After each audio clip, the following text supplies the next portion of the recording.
I think the biggest thing that comes to mind is, and this is something I personally went through, is the depth of the league and just how many talented players there are.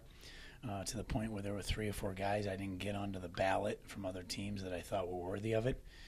And you always hope you're going to get recognized. You always hope your guys are going to get recognized. And because of the talent in the league, particularly in the attacking positions, I wasn't sure how things would pan out for Will.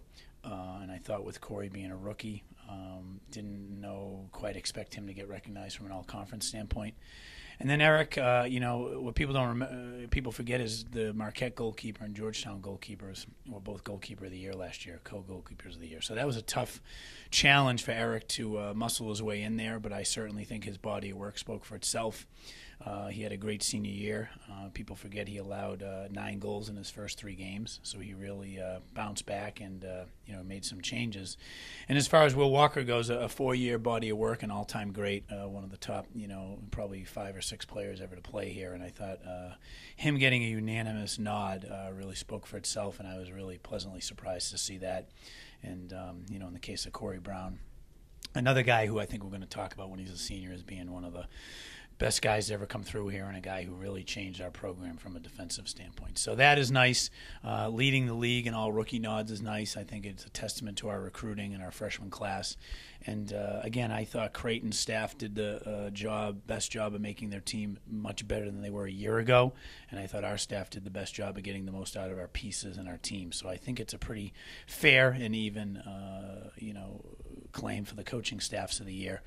And then the final thing that comes to mind with that is having been an assistant coach for 13 years prior to becoming the head coach here, I always liken assistant coaches to nurses with doctors. The doctors make money and get recognized, and everybody thinks they have this glamorous job, and the nurses do a lot of the work and a lot of the grinding and really the catalyst for a lot of what goes on medically. And I liken that to a staff, and I think our staff has balance, it has depth, it has character. In the case of Chuck and Travis, 2 respected opponents we played against, and 2 guys who I thought would be great coaches without even knowing them, just knowing them as opponents. And then in the case of Jamie Starr, a guy who has been here since day one, someone I've known for close to 20 years now, and is a steady Eddie and very influential in Eric Oswald's development. And obviously Chris Birch, my right-hand man, and probably the best move I ever made getting this program going, and probably the most valuable piece of our program is him and what he brings to the table, particularly for this year, having 4 young kids and having another baby this past June, and the start we had. I thought I had to lean on my staff quite a bit early on in the year, and they've done a great job, and I'm just happy that we were recognized and we're relevant, so to speak. I think the preseason rankings, I don't know. There's a lot of dimensions to them. I will tell you they are hanging in our locker room, and they are referenced weekly.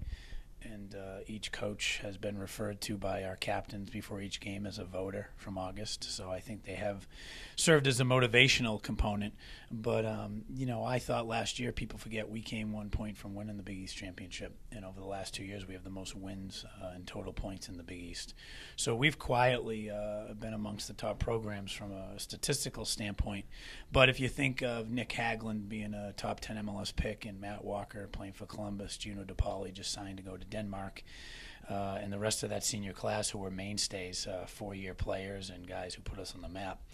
We had 10 freshmen, 2 transfers, and to have the start that we did not have or didn't have, I think a lot can be said for us finishing and staying the course and ending up where we were. And if you look at the Georgetown penalty kick, you look at the Creighton free kick, in the final 7 minutes, who's to say we couldn't have certainly run the table or come in first? Or there's a fine line, but that's a testament to the league, and it's a great league. And, I think the preseason rank was deserved, and I thought certain pieces of preseason training camp, I told the guys we looked like a 7th-place team. So I thought our defense carried us, our seniors carried us, and I thought our young guys did a really good job of meshing in, and we used as many as 6 first-year players Friday night, and I think the seniors and the first-year guys have really been the 2 pleasant surprises or the 2 catalysts thus far. And it's interesting because there's 2 ways to look at it. One, we had the 3 in a row with Georgetown, Creighton, and Marquette, and they're easy to get up for those games, but they're also tough to play. And then you finish with Butler and Villanova. Villanova I consider to be the toughest team to beat in the league. And obviously Butler is a rival, and Butler is someone that beat us twice in a row last year and ended our season. So some people think it was easy to get up for Butler and easy to play that game, but I think there's always that monkey on your shoulder, on your back, that tells you maybe this might not work again. And I thought our guys did a good job of reminding themselves of what happened last year, but using it as a motivator and a reminder to keep them honest, more so than anything that paralyzed them or anything that made them overmotivated. I thought we were in the middle emotionally, and we handled the path to the game well. We handled the days leading up to the game well, and I thought we had a gritty performance. Thought we could have played a little bit better soccer, but having said that, we do what we needed to do.